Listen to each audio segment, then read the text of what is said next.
Abortion has been arguably the most polarizing, heated, and controversial civil rights issue since 1973, when abortion was legalized in the U.S.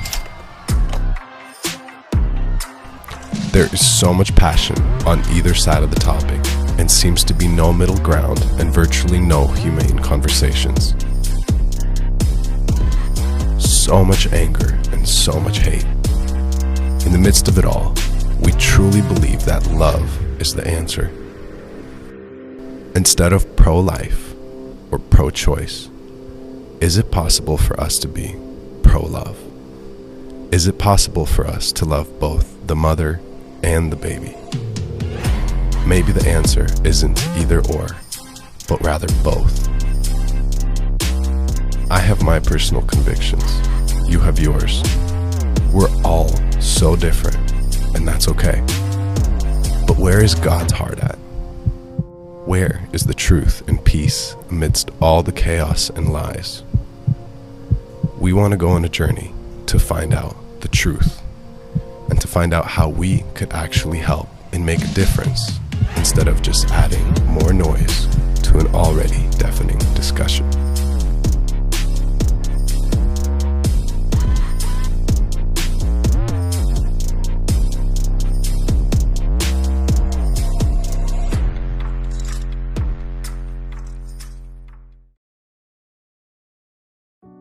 So what if you're watching this and you're thinking, should I keep my baby even though it's too hard?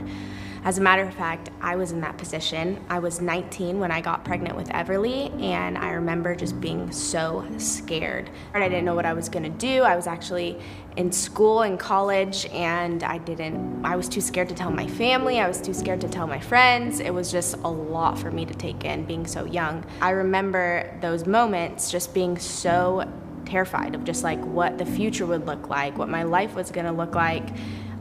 Just so many things going through my head at that moment, and just knowing how hard it was gonna be, but ultimately in the end, how worth it was gonna be looking back now. I know for me personally, my choice was always to keep my baby, but I also know that for others, there are choices. Don't lose heart, His strength will still come. At the end of your wanderings, you'll see the grace that He giveth and giveth and giveth again.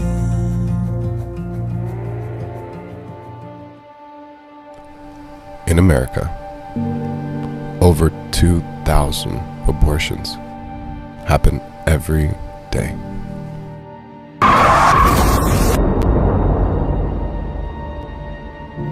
Every day in America, 100 people die in car accidents. 1,300 people die from smoking. 1,800 people die from heart disease, the leading cause of death in the US, according to the CDC. But there's another, even more deadly killer than heart disease. By definition, abortion is when a pregnancy is ended so that it doesn't result in the birth of a child. So as we've been filming this documentary, we've been asked by our friends, by family, by mentors, why are we making this? There's so much at risk. Why are we even making this? Why are we adding flame to an already crazy burning fire? And the answer is just, if one baby is saved from this, if one mom chooses to keep her baby from it, then it's all worth it. This documentary by no means is trying to illegalize abortion. After this documentary, you're still gonna have the choice. Yeah. You're still gonna have your choice. But I know that there's gonna be one mom watching, maybe 5, maybe 10, maybe 100, maybe 1,000. We have no idea the ripple effects. But just for you guys to know all the resources out there, and also for us as a church, and just me and Cole even, just that how much more we need to be doing. We want to go into this finding out what resources are available for women that you might not know about. Are there resources, in your city? If not, is there something that the church should be doing, that you watching should be doing? Maybe you aren't pregnant. Maybe you aren't the one facing the question of whether I'm gonna have an abortion or not, but you're thinking, what more can I do? How can I better help? How can I better stand with these women and for these women? So we're going into this thinking, how can we help more? What more can we do? And I'm excited to find out. Yeah. So what happens during an abortion? In private practice, I performed just under 1,200 abortions, including first and second trimester abortions up to 24 weeks of gestation. So I feel like one of the most important questions that everybody asks is, when does life begin? And if we had a direct answer, then I feel like this wouldn't even be a conversation, because if we could all agree that life began at a certain point, then abortion should be allowed before that point and not allowed after. In your professional opinion, when would you say life begins? It's such a simple question with such a complicated answer. A human egg is fertilized by a sperm, and that is a single cell organism that has a unique genetic makeup. That is the first. So at fertilization, you have a living cell that has that unique genetic pattern. So on that basis, human life begins at fertilization. Yeah. But a lot happens after that. It gets complicated, but I really do believe that a human life, that individual human being with that unique genetic signature starts at fertilization. People think of doctors as so smart. We're no different than anyone else. When you figure out here, not here, that killing a baby this big for money is wrong, it doesn't take you too long to figure out it. It doesn't matter if the baby is this big or even this big. It's all the same. I love what Dr. Levatino said, that whenever we start saying, like, at what size is it a human baby, it's like, well, what size is a human? You know, whenever you realize that a baby this big, and this big is a baby, it doesn't matter if it's this big or this big. Mm-hmm. You know, like if we're going based off of size, our baby in the womb right now, she said, was like as, you know, the tip of my finger, but we saw little arms and legs on our ultrasound. And the baby was moving around. The baby was moving. Her lips, and she's resting, just chilling with her arm up right there. Of course she is.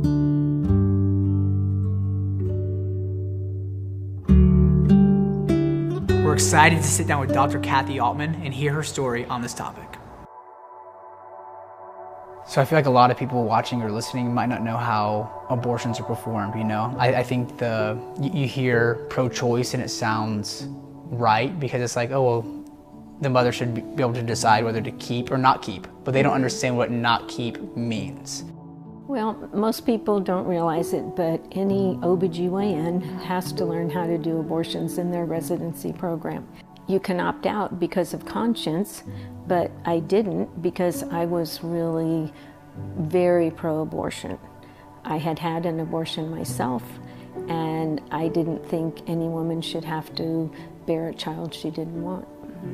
In our training program, we learned how to do first trimester abortions, but I was so gung-ho that I went outside of the program and got one of the local abortionists to show me how to do D&E abortions, which are also known as dismemberment abortions, where you literally take the baby apart piece by piece to remove it from the uterus. In the first trimester, that involves putting some local anesthetic in the cervix, and after you have the opening large enough, you insert a little tube and you go around just like a little vacuum cleaner and suck out the pregnancy.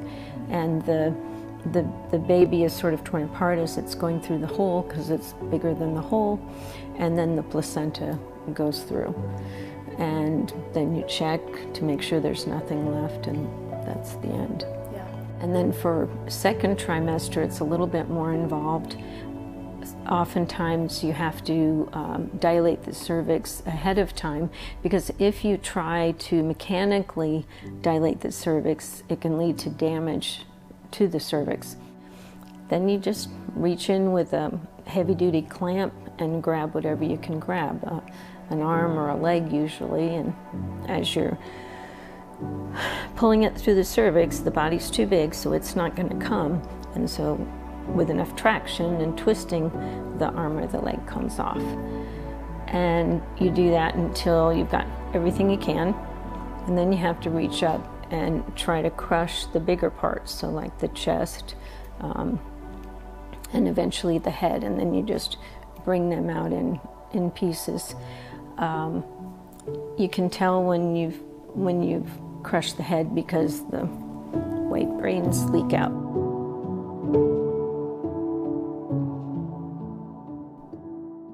We need abortion to save women's lives. Hear it all the time. For 9 years, I worked at a medical center where it's what's called a tertiary referral center. It's a hospital that is equipped with the doctors and the equipment to take care of high-risk pregnancies. We don't do this in every hospital because it's too expensive, so we have centers where this occurs all through the country.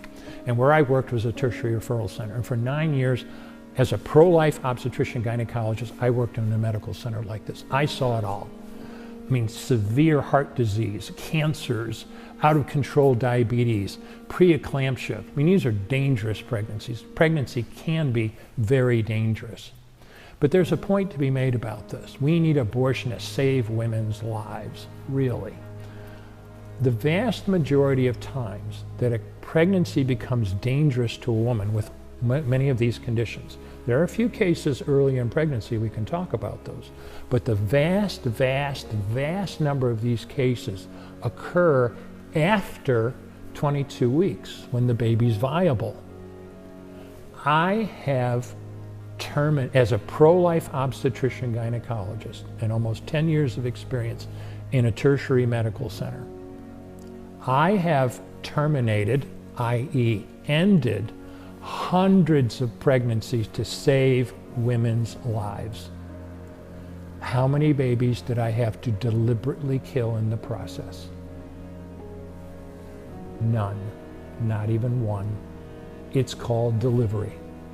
When the lady comes in, for instance, with that preeclampsia patient, 27 weeks pregnant, real case, her blood pressure is 220 over 160. And we've got to get her delivered now because the only way to cure preeclampsia is to end the pregnancy. We're going to deliver this baby by cesarean section because it would be fast. I can do that within an hour.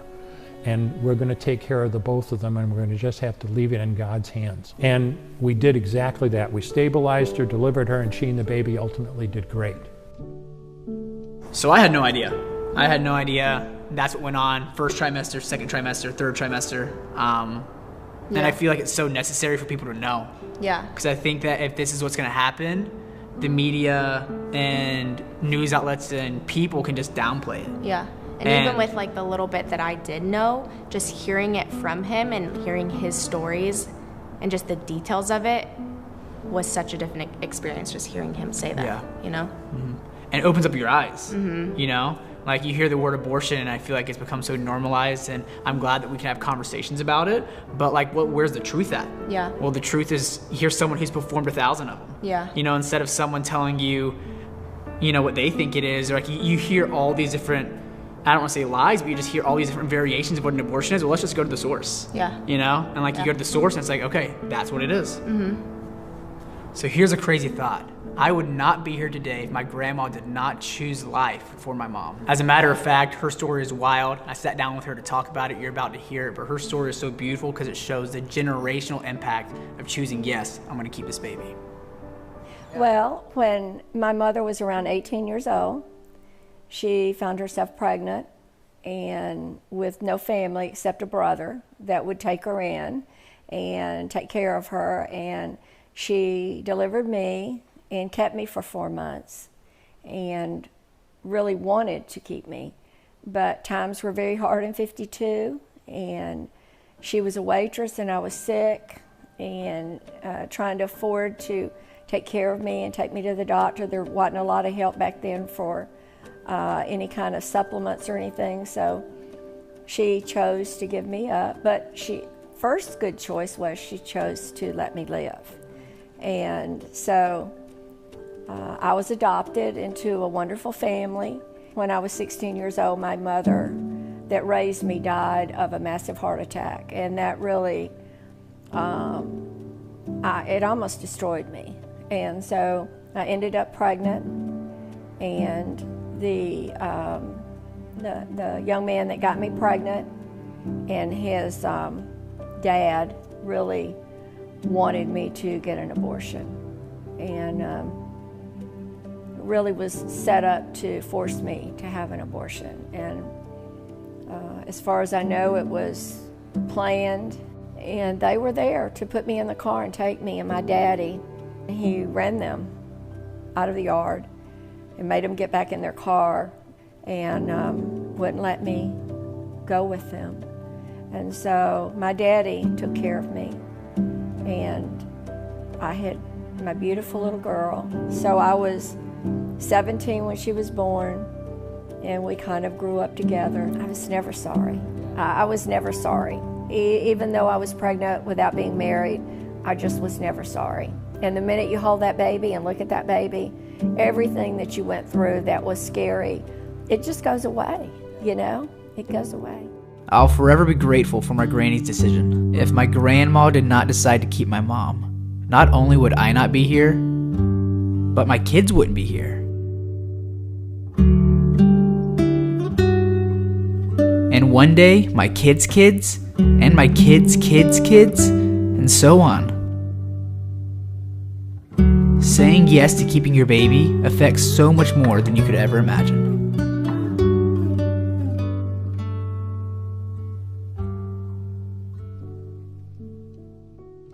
It's so important to rally around these women in a time where they feel so vulnerable. In my granny's case, it was her dad who was able to chase off these men. And I'm thankful for my great-granddad, who I never even got to meet, because if he didn't chase them off, I wouldn't be here. So there's so many little pieces that we just need to rally around these women to remind them, even if it's just one person saying, hey, you can do this. Hey, I'm here with you. It's gonna be okay. We found a ministry called Embrace Grace, and this is exactly what they do every single day. Amy Ford, the founder, is determined to help scared pregnant women be brave.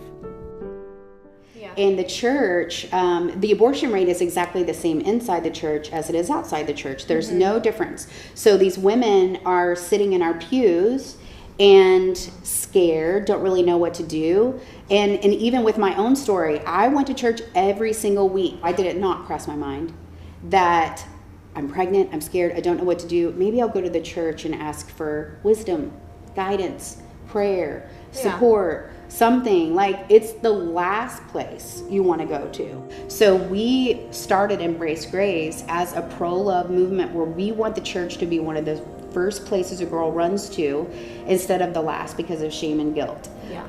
We want the church to be like an oasis and a sanctuary for these women, that if they're scared and they don't really know what to do, then we want the church to be a safe place for them.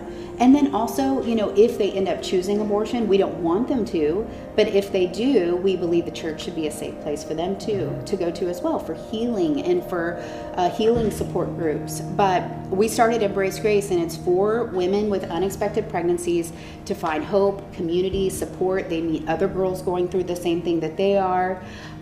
There are support groups all over the nation, so any church can just press play and have this digital amazing curriculum. And then pregnancy centers, or even just word of mouth, they send these girls that are struggling with an unexpected pregnancy, and then they get to, they're not alone anymore. They feel heard, they feel loved, and they meet other girls going through the same thing that they are. They might all have super unique stories, but they all come together with this common bond of not expecting to be in the situation that they're in right now. After a conversation with Amy, we were just so encouraged and blown away by all the resources available. In fact, you can actually click the link in the top of our description box down below, type in your zip code, and just get involved right away. So what if you're pursuing your dreams, your career, you're going to school, and then an unexpected pregnancy happens? What do you do? So we actually got to sit down with Shanice, who was faced with those exact same circumstances. And this is what she did. I didn't really grow up in the church. I started, you know, having a relationship with God probably like 14, 15, but it became real for me. And then I ended up moving to, you know, Texas about 8 years ago. And so while I was here, you know, I started to feel like lonely in a lonely season. You know, there was a lot of things that happened since I had moved to Texas. You know, at one point I was in a homeless shelter for a few months. You know, I just started showing out, talking to all the guys, you know. One of my friends, she was in college, I was coming back from her thing that she had going on. And I just felt so sick. I'm the type of person that, like, I'm not gonna wait it out. I need to know what's going on right then and there. So I went to the emergency room. I remember the doctor just came on out like it was just normal. He was like, oh, you're sick because you're pregnant. And I'm like, I'm sorry, what? And so I remember just, crying. I don't even remember not crying. I just cried the whole time I was there. And then, I just sat in the car, just literally sat in the car in tears. And I just remember, sorry, I'm just so annoying. So I just remember looking at my phone and just looking up, abortions and stuff like that, places where I should go and how much it costs. And I just remember my eyes being so watery that I could barely read what it said, because I was just so sad. What are people gonna think? What is my mom and them gonna think? I remember going to a pregnancy center. I remember they had an 11 box, and it was from Embrace Grace, and inside of it had a onesie for my boy, and it also had a necklace, little invitation to get a necklace, and it was a pro-love necklace. It was so sweet. It was just a lot of love, and it really made me feel so special. The day when I was in the car and I felt hopeless, and when God said that trust me, He had already had Embrace Grace lined up. He's so good. They had baby showers for us, and it was beautiful because it was gifts and all these things. My son didn't need anything. God took care of me completely. God was just providing. He was answering the prayer that He said He was going to do that night in the car when I felt by myself. And He's been doing it ever since. Because, one of the things that Embrace Grace, say, they have a lot of things that they say, pro-love, help her be brave, stuff like that. But one thing that they say that I don't think people really grasp is you can have your baby and your dreams too. And I feel like that's one of those things that people hear and they don't really understand what that means. And so for me, I feel like I'm a prime example of that. Me choosing to have my baby. Now I just launched my business. And so not only am I, a single mom that chose life, but God is now transitioning me to being a boss chick. And I love that. So I launched my business in May. It's called Bomb Moms. And I love the name because it inspires me being a mom and the things that moms go through and stuff like that. And I make luxury handmade bath bombs. And so it's something so simple, giving people opportunity just to relax and feel valuable, feel taken care of, because that is what God wants us to feel. And that you really can honestly have your baby and your dreams too. We absolutely loved our conversation with Shanice. Her personality is just so infectious, and we know that she's just going to go on to do such incredible things. She's already doing incredible things. She's the perfect example of being able to have your baby and your dreams too. She's pursuing this Bomb Moms career, and we just wanted to invest into that and sow into her because she's doing it right now. Yeah. One story that stood out in particular was the story of Dana. She was homeless, living out of her car, raising her kids literally out of her car. And she was just in a tough spot. Life was really hard, and we just feel like if she can do it, then anybody can do it, and we really want you guys to hear the story for yourself. We had been sleeping in the car. I had a Dodge Journey with the back. It had a back on it, so we had room to put bins of clothes in it. Well, you never know what things happen, Just like I thought I would never be homeless because I work. And there it is, there's no money. So I just lost it all. The church who helped me with my pregnancy, they referred me to Embrace Grace. And I remember I went there and I was just so down. I mean, I'd never been this down in my life. And I started going to church and Embrace Grace, and I never met these women, never. They weren't high school friends of mine. They were just people that were there, that God put there in that place at that time that I needed, And I went there, and then the first day, I never seen love like that. People excited about you bringing in a baby, no matter what the circumstances was, You don't have to be afraid, because that's what I was I was just so afraid. And my biggest thing is looking at my 7-year-old son that I did not know, like, how life would turn out. Me thinking that it could have been a possibility that he would not be here, that just breaks my heart. Because he was supposed to be here.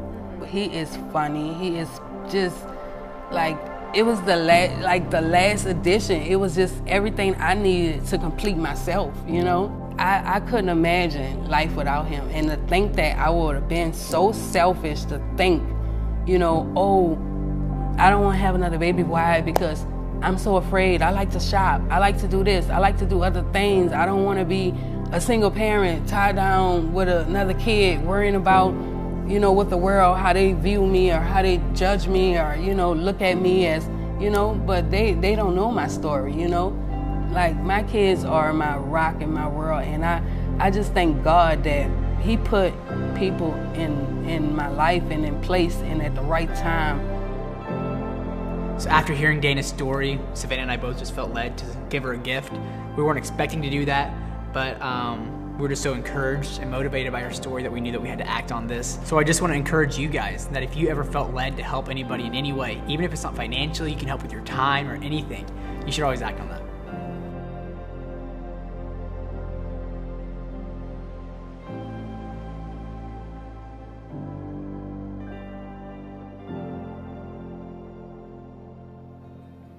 If you need help or just somebody to talk to, keep in mind that pregnancy centers are located all throughout the country.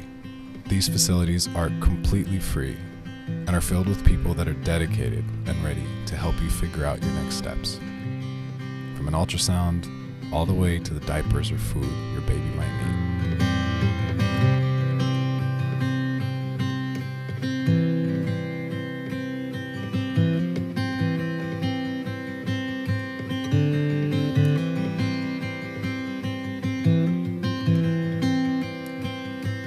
Just remember, you are not alone. To think that there's so many of these places readily available to assist and help these women blows our minds, but we all need to step up and help because these places are free and just offering all these resources, and they run off of donations. I encourage you to get involved with the local pregnancy center to see how you can help potentially donate at these centers. One way that we felt led to help was actually to throw a baby shower for this girl named Gypsy. She was amazing, so sweet. We actually got a bunch of our friends, a bunch of the church to gather around her and throw her a baby shower, and we actually fulfilled basically her entire registry. This was just such a beautiful example of a community coming together to love one person, and I feel like so many people say, well, if you can't do something for everybody, then I don't want to do anything for anybody. But what we want to say is we want to do everything for somebody, but we wish we could do for everybody. Yeah. And so it was just a beautiful orchestration of what we felt like to do for this one person, and we want to do more of it. Yeah, and encourage us to do more. We want to encourage you to get involved, maybe not throw a baby shower if that's not what you're capable of, but you're capable of helping in some way. Yeah. Aside from Dr. Anthony Levatino, what would you say to a young woman who comes to you and says, I'm pregnant, I'm thinking about having an abortion, what do I do?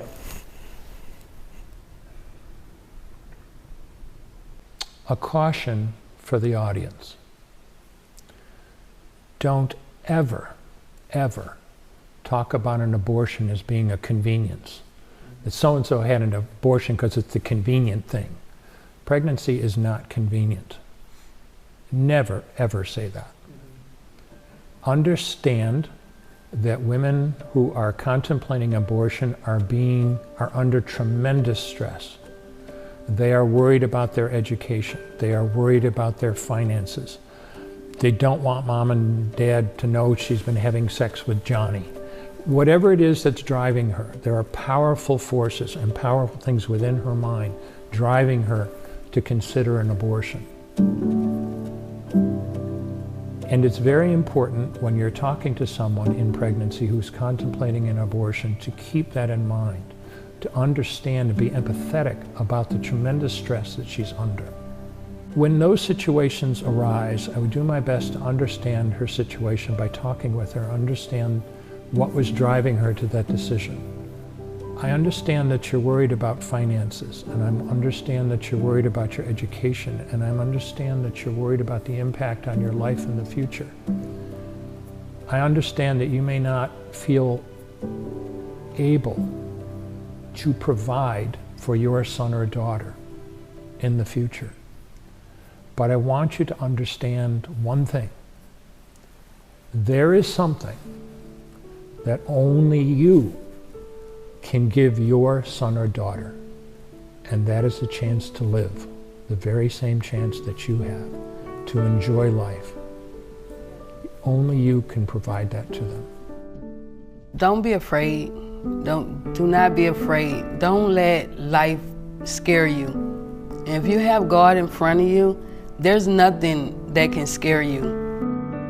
I know that this whole documentary is obviously centered around the mom and her baby, but obviously there's a father. There's a father somewhere. And I feel like in every one of these stories, the father was absent. The man was absent, and he's just not involved. He takes a back seat, takes a step back. It's just easier that way. You know, it's harder to take a step forward and say, wow, I wasn't prepared for this. I wasn't ready, but I'm going to be here with you. I'm going to rally with you. It's already hard enough as is for a mom to do this, let alone being alone. So I feel like as men, we need to step up. We need to rise to the occasion whenever something that maybe seems unfortunate and difficult at the time could come to be one of the greatest blessings in your life. After walking into Embrace Grace and talking with Amy Ford and seeing their team and hearing all the resources available, I just felt so encouraged and so relieved that wow, people are being the front runners. People are doing this. Because you think, why aren't people doing more? Why isn't there enough? Why isn't there this, and this? It's like, oh, there is. I just didn't know about it. I didn't know about it. We just had no idea. You know, and I think that that's the problem is that people just don't know. If we didn't know, and here we are making a documentary about it, how do we expect teenagers or young moms or other people who just aren't even looking for these resources to know? And what I really love about Embrace Grace is the community that you get. Like, I thought that was so awesome. They just get this community of moms that are going through the same exact thing that they are. They get to talk about their struggles. They get to help each other. They're now friends. Just the community alone, I feel like having that when you're newly pregnant and you're scared and there's so many things going through your head is so powerful for them. And what's so cool is that they aren't just in this community whenever they're pregnant. They stay in this community for years and years and years and years after their pregnancy, and then so many of these women go on to lead a group of their own. So it's just so cool to see. A question we get faced with a lot when we talk about this is, you only care about life inside the womb. What about life outside the womb? And I agree with that question. I think it's a very valid question, and it's a question that it makes us look into ourselves and say, what are we doing for the life outside the womb? Because there is so much. You know, there's an overburdened foster care system, there's homelessness, and there's all this stuff, and the list goes on and on and on and on. And fortunately, we got to participate in an event called One Day LA, where at this One Day LA, over 20,000 people just got to go and serve and love the city. They got to eliminate millions of dollars in medical debt and furnish homes where kids were literally getting taken by their parents because they didn't have furniture, just for the simple things. And families got to stay together instead of getting their kids put into foster care systems, and just clean up the city and serve the homeless community. And I mean, the list goes on and on and on, and this isn't just a one-day thing. They're wanting to do this in so many cities across America, and you're thinking, wow, I want to get involved with that. And I feel like it all starts with just a question of, why don't we have this? How can we do this? And I feel like every solution starts with a question, you know? So ask the question, get it started. We just want to encourage you to click the link below and get involved with all the resources with Embrace Grace. Don't be afraid. It's nothing to be ashamed of. They're there to love you. We're here to love you. We just want to help. We learned so much in the making of this documentary, and obviously we have so much more to learn. We hope that this is only just a start, just the ripple effects. We don't know what's to come from it. There's so much more that we can personally do, that I know you watching can do. I feel like our nation just loves to divide us, that you're either this or you're this, but I just want to start a conversation and just be like, what can we both do? How can we both get more involved to rally around these women and to help them and to love them and to serve them better? So while we were in Texas, we sat down with Israel Jones, who actually went through with an abortion, to later find out a few months later that she's now having this miracle baby. And it's just one of the most insane stories that we've ever heard, and something that you have to hear for yourself. I started dating this guy that I was very much in love with, and he, we got pregnant. His response was just like, oh, well, it's 2020, you know, like, we can't do this, you know, we can't have a baby right now. He was just like, well, whatever you want to do, it's up to you. You know, I'm going to leave the decision up to you and everything. But we weren't even fighting or anything. He just got up and left, just left. And I was heartbroken. Like, I went ahead and made the rash decision, like, you know, I'm going to go do this. I'm going to just get it over with, and I don't want to think about it. I just want to get it over with and get back to what I was doing, get back to life, you know. I followed through with the Planned Parenthood stuff, and I did attempt an abortion. They gave me the pill, and, you know, I went home. They sent me home to do this abortion by myself, which that was like, wow, I got to go home and deal with this, you know, on my own. So that night, I had an abortion. You know, I lost something. And then shortly after that, my body was like trying to heal, you know. So 3 months went by, I was working and everything, and all these weird changes were happening with my body. I finally was like, I need to go to the hospital and just see what's going on. So I did, and I told them everything that happened, and they put a little ultrasound on me, and they said, looks like you got a 5-month-old baby in you. And I'm like, what? How? Like, how? That's not, like, I was just blown away. And I felt so shameful, you know, I felt so guilty. I am just so blessed to have this beautiful daughter. She's so perfect. And I literally cried tears of joy when she came out of me. Like, I couldn't believe how beautiful she was, how perfect she was. I was so stressed out and worried because I was like, oh my God, I took this pill. Like, what am I gonna do? Like, what if my baby's like, something's wrong with my baby, you know? But God, He just made her perfect. I know that when she grows up, she's gonna know that she was meant to be here and that she's loved and that I did want her, you know? And like I said, God heard my prayer and He redeemed me, you know? He was like, you know what, you are worthy, you can do this.